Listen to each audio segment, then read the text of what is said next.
Special thanks to Toys and Things in Danvers, Massachusetts, Reaper Miniatures, Off the Wall Games in Hadley, Massachusetts, Games and Friends in Springfield, Massachusetts, as well as AAA Games Arena in Wilbraham, Massachusetts. If you enjoy the show, help the podcast grow. Give us a follow on Twitter at LordsBroken, join the community Discord, and maybe consider offering a small tribute to the old ones on our Ko-Fi. All these links and more can be found in our link tree at linktr.ee/thebrokenlords. Thank you.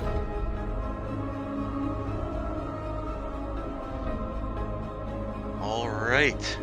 Hello again, everyone, and welcome back as our heroes try to escape from the Valley of the Lost Souls. It's not great here. When last we met, our prison break candidates had just fought a bunch of degenerated humans that had descended from the top of a plateau and tried to turn them into dinner. And there was some damage taken, but everyone has so far survived. Except for the apes. They didn't really make it out of that one. Except for the apes and except for every single one of your swords, right? According to my notes, I have 3 spears left that I've taken from various apeoids. But yeah, no, it's not looking good for you, boy. Ricardo the Swordless. That's a hell of a title. There's nothing wrong with hitting stuff so hard that your sword explodes every single time. That sounds like an anime protagonist to me. Yeah, but Ricardo longs for some actual metal. Good luck with that. So, as if you didn't need any further proof, it seems like maybe things in this little hut aren't as safe as you imagined. What? We're not in the hut.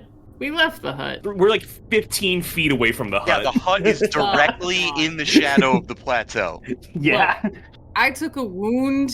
Lydia, the person, might have taken a wound in the course between sessions, so, I might be... I'm not trying to split hairs or anything, but I am actually looking at the map right now, and there's the hut right where I drew it, directly next to the plateau.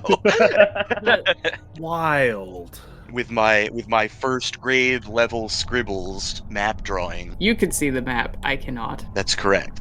Because I was too lazy to upload it to Roll20. Thanks, Chief. Look, they know. Anyone who's listening to this knows that DMs are fucking lazy. Ricardo will turn to Phaedra, goes, should we take some time? And he gestures to his shoulder to sort that out before we head off. Yeah, I sure did take a wound. Can I do the proverbial rub some dirt on it to bind things up and, staunch any bleeding? Yeah, I do have a healing poultice in my possession. You, in fact, have a healing poultice, which would give you a bonus to your check. You do, in fact, have a healing poultice. Opening Gambit, let's do that. I'm going to apply the poultice and do what needs doing. Clean things up, stitch anything that's gaping, stop bleeding, all that good stuff. It would be a healing check, right? Make a healing check. Your target number is 12. You get a bonus die if you want to use one of your poultices. The bonus is an additional die? Yes. Yes. Okay. So you would roll 3 instead of 2. A crit, too. Oh, wow. You love to see it. All right. With a crit on that, yeah, your target number is 12, so you got... Wait, it says 2 successes, but you definitely got 3 successes on that. I'm going to allow you... Because you got a critical and you use your poultice, if you want to invest that 2 momentum that you generated into going faster, I will allow that wound to just actually go away instead of the way they're temporarily fixed, because you made a good poultice. I'm going to thank Ricardo for his concern and then assess the rest of my comrades. And is anybody hurt? I think we all came out of that one mostly okay. Good. I don't want to go back up there, though. We should probably get moving. No, I'm looking up at the cliff and wondering, what now? Ricardo does not want to make that climb again. Mm-mm. Shall we go on the left side of the plateau or the right side of the plateau? Or I guess east or west? Do we know anything about either direction? Not really. We've kind of... I guess we ventured out there when we did our, gathering materials. I will say what you know is east of the plateau, there is a large body of water. You haven't approached it very closely because it's a ways off and you haven't had to forage too far away from the hut. Mm-hmm. West of the plateau, it's harder to tell. It would have been, if Ricardo had made it to the top of the plateau, he would have had the lay of the land, but the tree cover is so dense around here. Ricardo really does not want to make that climb again. East has water, but if I remember correctly, wasn't the giant snake coming out of that pond? Maybe that is where the leadoff is. I don't know. That is a potential danger, but there's water there. Wherever there is more sun should be a consideration, I think. Is the tree density, I guess, or the canopy density, like, fairly equal between east and west from as far as we could tell? With the exception that to the east, because the body of water creates a very large opening in the tree cover. Okay. Ricardo has climbed trees to try and scout before, so I'll say you've gotten pretty close to the top of the tree level. You've seen that there's a stretch of water to the east that you would guess to be miles long. Okay. Well, if you're looking for sunlight, the east is the way to go. I would just worry about the giant snakes that seem to have some affinity for water. Even a boat would help us against that, would it? It might draw more attention. Also, we'd have to make the boat. I throw my hat in for east. All right. Water is life, I suppose. Yeah, dehydration is a terrible thing in a forest. You know, that is very true. And I second that feeling. We don't have enough water skins to really last us for a long period of time without water. Oh, we could try fighting a boar again. Actually, scratch that. Ricardo does not like that idea. Let us march. Read. Will Octomer lead us? Yes. What should I roll? In order to answer your question, I actually need some information about how you want to do the wayfinding on this.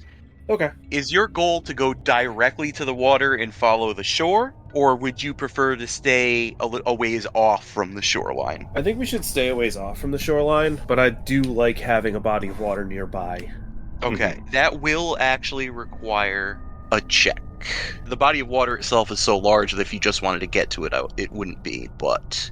Right. So yeah, that will be a survival test. You've started to get acclimated to this forest. You have a general idea of what the trees are like here, even if they're not very familiar to you. So I'm going to call this a difficulty 1 survival check. Okay. Would you call this forest? Yeah, it's like rainforest, basically. Okay. You've been out and about it for a little bit now, and I would say your forestry skills for the arboreal forest are translating a bit better to this now. Would you allow me to reduce the difficulty of my survival test by 1? Sure. Even if it reduces the difficulty test to simple. Yes. So it is your call. Do you want to roll for it or not? I'll roll for it. Why not? Okay. Generate some momentum or whatever. Maybe. Yes. And I'm just rolling straight 2 dice then? Yeah, unless you wanted to. If you wanted to roll more, you'd have to, at this point, pay me a doom because the momentum pool is empty. Or spend fortune. Or spend fortune. That's right. We don't need to do that. What's the worst that could happen? 2 successes, baby. Let's go. Look at that. Nice and easy. I'll bank that momentum for when things get hairy. Are you going to lead them between the lake and the plateau, or between the valley wall and the lake? Oh, the lake is directly in the middle. Yes. I'll lead them between the lake and the plateau. Okay. Yeah, that would be the shorter trip anyway. Right. All right. So you guys travel for a few hours, and you come to a point where you're close enough to the water that you can see it through the trees. And now that you have a better look at it, you can see that it is kind of less of a single lake, but more like a system of lakes that are all connected to each other. Sometimes by thin streams, but still connected nonetheless. Exactly, yeah. There is a very large span of water across the lake to the jungle on the other side is about a mile. Think like Great Lakes in scale, basically. This is much bigger than I was expecting, damn. It's narrow and kind of oblong in shape, the way the lake system goes.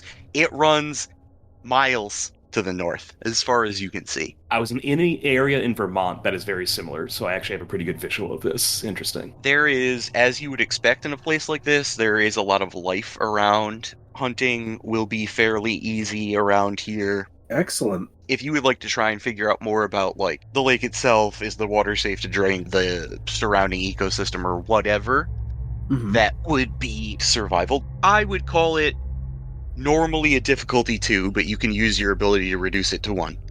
Okay. Remember, if you generate some momentum, you can use it for the obtain information spend, where you can ask me pointed questions about, like, is there any chance this water isn't safe to drink, or anything like that. Can I also take you up on that, Corey?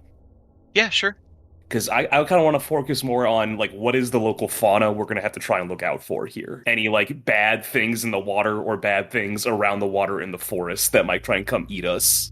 If there's anyone in the area or anything in the lake we got to work out for. Okay. It would still be difficulty 2, correct? Yes. For you, Okay. yes. Be difficulty 1 for Octomer. Okay. I will spend one of the momentums to give me an extra die on this bad boy. Okay. Hey, 2 successes. Let's go. Very nice. This isn't attempting to find food or shelter, right? This No, is just it's not. asking Nope. questions. Okay. Yep. Yeah, sure. I'll reduce it to 1, and we'll roll some survival. Okay.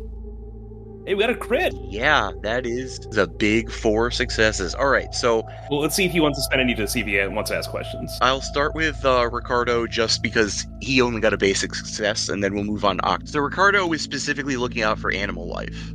Mhm. He sees mostly game. A lot of it is what you would classify as small to medium-sized game. There's not any weird giant boars running around. And if there are predators around, you do not see any signs of them. Okay. Interesting. On to Octomer. So your target was 1, you got 4 successes. What do you want to do with that momentum, first of all? Well, since 1 was never taken out of the pool, I'm going to put 1 in, and that leaves me 2 momentum to ask questions. Okay. Your basic look was more on the order of, like, you're looking out for what could be dangerous and, like, what's the water like. Yeah, pretty much. So the lake it looks like a general lake. There is enough movement in the water that you can probably get away with drinking it. There seems to be a significant amount of animal life in the water. You'd probably have to get a lot closer to see what kinds of things are moving under the water, but there's definitely a lot of movement in the water. Okay. And I will also say for you do get the same, in passing, you get the same information that Octomer get, small and medium game. But you, with your experience in the forests, it seems pretty weird to you that you don't see any signs at all of predators. Tiny bit. I would say that would be worrying if we didn't just find a bunch of degenerates on the plateau that is currently on our right. Currently on your left. It's on our left? Yeah, you're going. We're going you east, went. right? I'm You sorry, I went. got Yeah, my you left went and to right. east. So yeah. I would guess those would be considered alpha predators. So actually, that would be one of my 2 pointed questions then. Is there any sign that I can find of humanoids hunting in this area? No, Nuts. Oh, Scoob. Ruh-roh, Raggy. you're a couple miles away from the plateau right now, and there's enough game around that a small population of humanoid predators probably wouldn't have to come this far out. The odds their prey just climbs up the cliff the way we did every time. Very unlikely. I would say very unlikely, actually. I said unlikely. Yeah, 4 people every wizard's whim is not enough to sustain a population. A significant population, yeah. Yeah. 4 Oh, people, a wizard's whim is an excellent unit of measurement. We only use the precise ones over here. I got it. Yeah, so that does... Fuck, I've got 1 more pointed question left. I suppose moving to the lake would be considered movement, and I would not be able to hold on. No, to you this. can get to the lake. If you want to get a closer look at the lake, you can get there.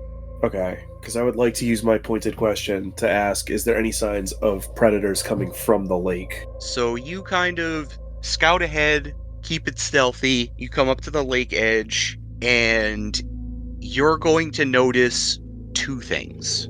Yeah. There are a lot of rather small reptiles around. Adorable. Snakes that look similar to the giant one that you saw, Okay. but you would say, by your estimation, small for an average normal snake of that species. Imagine like an anaconda, but it's like 8 or 9 feet long.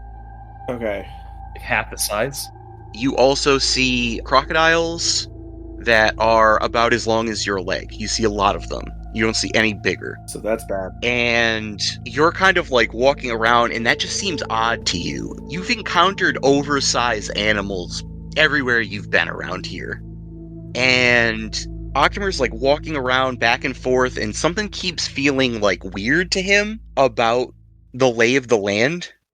So he climbs like 10 feet up a tree and looks down at the shoreline, and you realize that like what you thought was just an oddly shaped valley is a runnel in the sand, and it is very large. It is probably the whole area of sand that's flattened down or like concave down almost is probably like a 20-30 square foot area. From height, you can actually see there's what looks like almost like game trails going in and out of there, but they're probably, the bellies of them, the rounded out part of the sand, is probably like 8 or 9 feet across. And the uncomfortable level increases as you realize that there is something very, very large that's been coming and going from the water.